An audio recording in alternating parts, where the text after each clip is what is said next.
Hello everyone, Mike with Firelock Games here to tell you a little bit about Oak and Iron. We've got a few gameplay videos up, but I wanted to do something a little more concise for those who don't want to watch through a whole gameplay video. We're just going to give you a quick breakdown of a single turn and kind of go into some of the different mechanics of the game to give you a good idea for how it plays. Alright, so what we're going to do is we're just going to jump right into a game in progress here. So we've got our ships have fired broadsides at each other, there's damage, there's fatigue. We're moving right along here, so we're going to jump right into a turn. So these two cards that are face up here, these were the initiative cards that were chosen for the last turn. So these, first thing we're going to do is we're going to discard those. Not discard, excuse me, put them back in the hand, with the exception of this one here, which I forgot to show you. This one says that it is discarded after use. So that one goes right out of the game. So now that that's done, each side reveals their initiative card. So on the French side over here, we've got Take Courage, which says that if the ships are in formation, that they immediately remove a point of fatigue. So these ships are in formation, and all that means is that that you could draw a straight line from this front edge to this rear edge, and vice versa. So these ships are each going to take off a point of fatigue. That was some good planning on the French part, because these ships are pretty shot up with fatigue. The more fatigue you have, every 2 points you lose a die on all your attacks and skill tests. So that gets done immediately. The English advantage for the turn. Sorry, I just stuck my arm in front of the camera. The English advantage for the turn is down. So it says all ships in this squadron do not take fatigue when hit by an attack for the rest of the turn. A crucial result on a critical test will still cause a point of fatigue. So critical effects that cause fatigue still cause fatigue, but not normal attacks. And we'll get into that in a minute. So that has an initiative of 1. The Take Courage has an initiative of 3. So the French side is going to go first. So first thing we do when we activate a ship is we're going to go back and forth. But we're going to start out with the French, and they're going to choose to move the corvette. So the wind is coming behind these ships right now. The wind's coming from that table edge. So we see here that the speed on the corvette is 3.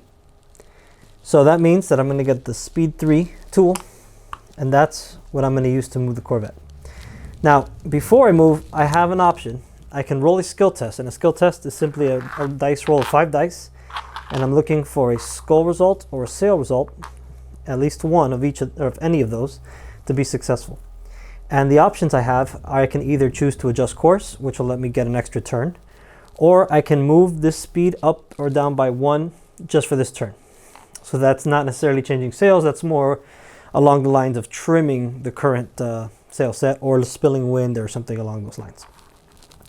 So I'm going to go ahead, and this corvette is going to go ahead and try to speed up a little bit and get ahead of the sloop. So we're going to roll 5 dice.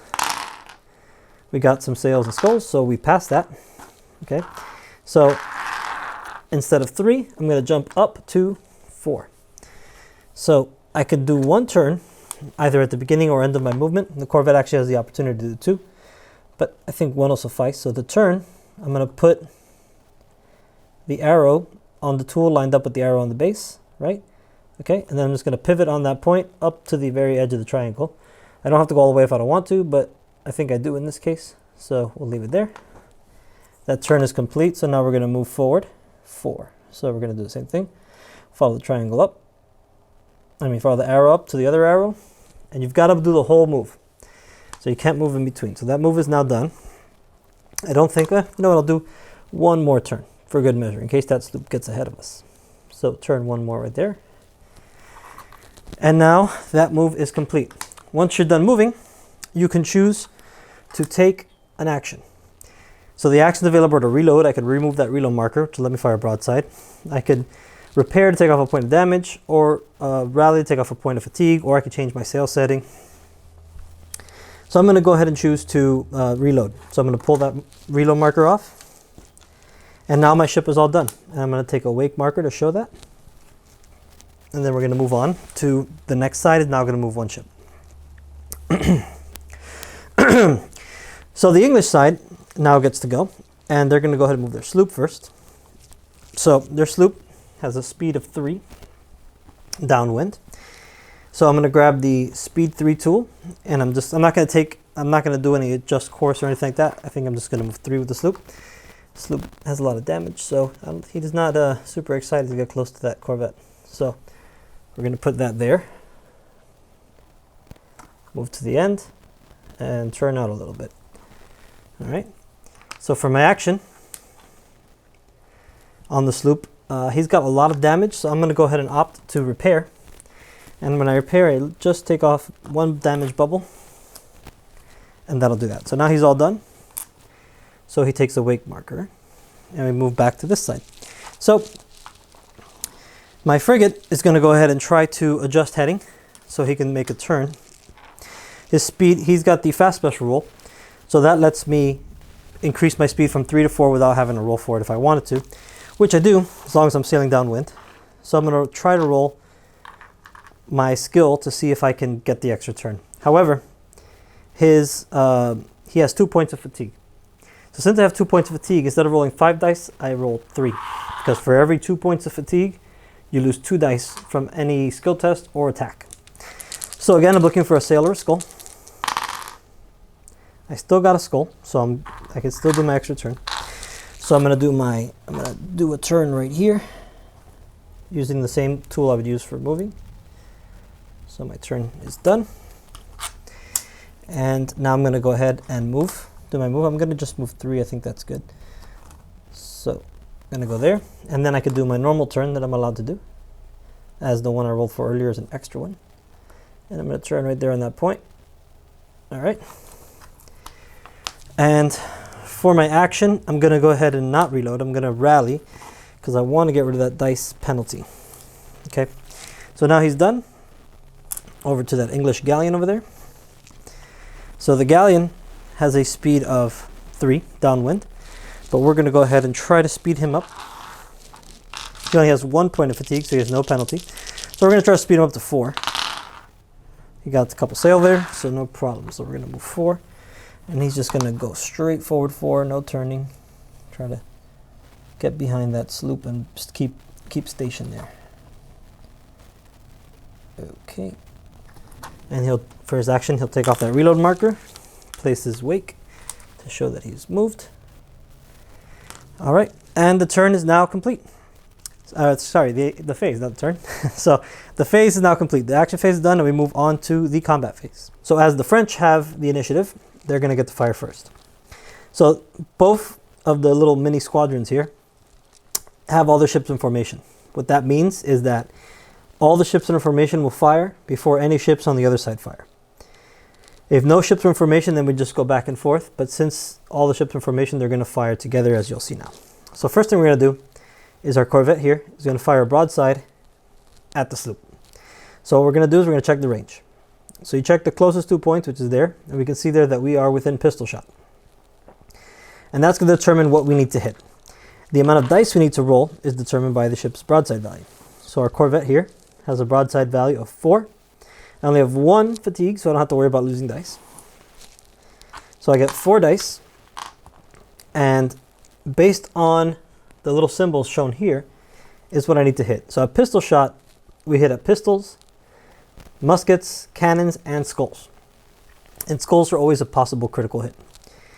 Now, if we were at musket shot, pistols would not hit. And then at cannon shot, muskets and pistols won't hit. So it's pretty easy and straightforward to figure out what you need to hit. So we see that we're a pistol shot. It's a pretty good probability of doing some good damage here. So we're going to roll all of our dice. And we get 2 pistols and a musket. A sword, which is a crew, will not hit. But my corvette does have a skill of 2, which means I could reroll up to 2 dice from any attack. So I will reroll that sword that missed and get a cannon. So I've got 4 hits, which is not a bad shot at all. I hit with all of them. So now we look at the sloop here, and it's got a fortitude value of 2. So what that means is that for every 2 points of damage, or for every 2 hits I get, I do a point of damage to the ship. So we will mark on the sloop over here. Since we got 4 hits, that's 2 and 2. So that is 2 points of damage. Anytime a ship gets hit, it also takes a point of fatigue. So that attack is now resolved. The ship will take its reload marker, and we'll remove the wake marker to show that he's fired. So now we're going to move over to the frigate. So the frigate, he's got a reload token, so he cannot take a broadside attack. What he can, however, take is a partial fire attack. So what a partial fire attack is is instead of using the broadside value, we're going to use the crew value. And this just represents lighter guns that load faster, or swivels and small arms and things like that. So there's a slight chance to do damage, but not a very good one. So, but we can very likely do some fatigue. So we're going to check the distance there, and we see that we are two closest points, and we see that we are at musket shot. So I'm going to roll 2 dice. And oh, that was great. Okay, well, not the sword so much, but I did get a chance for a crit. So now I'm going to re-roll because of my skill 2. So that missed.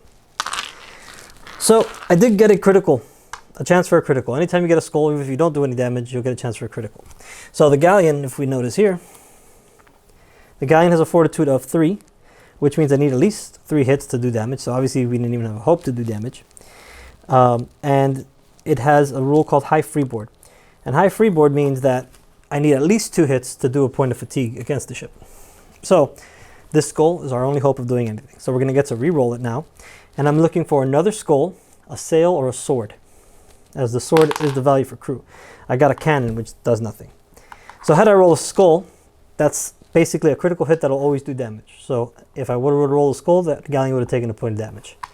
If I roll a sail, I've hit the ship's rigging significantly, and I force a sail reduction, so the galleon would have got down to minimal sail. If I rolled a sword, which is the symbol for crew, that is a hit on the crew. So that means I've hit something on deck important, and the ship takes an extra point of fatigue. But unfortunately, I didn't get any of those things. So that is done. We remove his wake marker, and now we move on to the ships on the other side. So we'll go ahead and start with the sloop, which, as we can see, has a reload marker, so it can only take a partial fire attack. It does have a crew value of 2, but it does have 2 points of fatigue, so it's going to lose 2 dice. Now, I can still always roll at least 1. No matter what, I'm never reduced to less than 1 die. So I'm going to roll it. Oops, got way up there. And we determined earlier that we were at pistol shot, so that will be a hit. The Corvette has a fortitude of 2, so we didn't do any damage, but it will take a point of fatigue, because it does not have the high freeboard rule, so as long as it gets hit, it takes a point of fatigue. And that's it for the sloop. So now we go over to the galleon. So the galleon, we know there, musket range, as we saw earlier. So the galleon has a broadside of 6. So we're going to get 6 dice. And we're at musket shots. Muskets, cannons, and skulls. Ooh, that was a great roll. Okay, so 3 skulls, a cannon, and 2 sails, which will miss. This galleon does not have a skill bonus, so it does not get to make any rerolls. So the petite frigate has a fortitude of 2. And we got 4 hits, so we're going to mark off 2 damage bubbles. And it's going to take a point of fatigue. Now, the galleon has 3 skulls, so that's 3 chances for a critical hit. Now, anytime you have more than 1 skull, you have a possibility of rolling doubles on a crit. It doesn't happen often, but when you get a lot like this, it can. Anytime you get a double on a crit, there's usually an extra effect. And I won't go into details of that just yet, but if it happens, I will. All right, and unfortunately, despite the fact we had 3 chances for a critical hit, we didn't get any. So the galleon will take its reload marker, and the wake marker goes away. And now we've ended the turn. And one thing I've just realized I forgot to show you earlier is that after these cards are revealed, both sides would choose another card for next turn. So those would have been there. But no big deal. I'll just show it to you now. And you get to pick whichever card you want. And when you start a new turn, the card you played goes back to your hand if it's allowed to. And then you'd reveal the new one and choose another one for the next round. So once combat's done, though, we'd go into the end phase. And in the end phase, we do scoring and we check for any kind of critical ship or critical damage or anything like that that would cause issues. So one of the things I want to do now real quick is I'm going to go ahead and just jump into some of the other situations, such as boarding. So if 2 ships are within the range of the ruler to each other, the width of the ruler to each other, what we call yard arm distance, okay, then during the action phase, so after a ship is moved, so say this ship moves over here, right? So at this point, you can take an action to do a skill test and attempt a boarding, or attempt to grapple, basically. I got some sails, so I do. So I pull my ship in, right, and lay it across there. as we're going to move closest points connect. So now these two ships are entangled, and we give them an entangled token. And then now in the combat phase, these ships can roll close combat attacks against each other. And a close combat attack basically uses the crew value and hits on pistols, hits on swords, and hits on skulls. So my corvette, let's just assume we're in the combat phase here. My corvette could roll 2 dice against the sloop if you got to go first, which you would have with this initiative that we had before. And we had, so we'd be looking for what I mentioned before. So we got 1 skull, that's 1 hit. So in combat, every hit does 1 point of fatigue against the ship. If you fill out all of a ship's fatigue bubbles, basically, which is always double the ship's crew value, then the ship is captured. So at the end of the turn, if you've captured a ship, any ship that's been captured, you can either choose to keep it, in which you have to defend it so that the opponent can't take it back, but it does count as extra strike points against them, which I'll get to that in a minute. Or you could choose to burn and destroy it, in which case the ship just becomes disabled and nobody gets bonuses for it. Sometimes it's the easier option if you're not able to protect the ship. So during the end phase, we'd check for strike points. So strike points are earned whenever a ship becomes crippled. And a crippled ship is basically a ship that has all of its damage bubbles filled in. While a ship is crippled, it can never make full broadside attacks. It can only do partial fire attacks and takes reload markers for doing so. It also reduces all of its speed values by 1.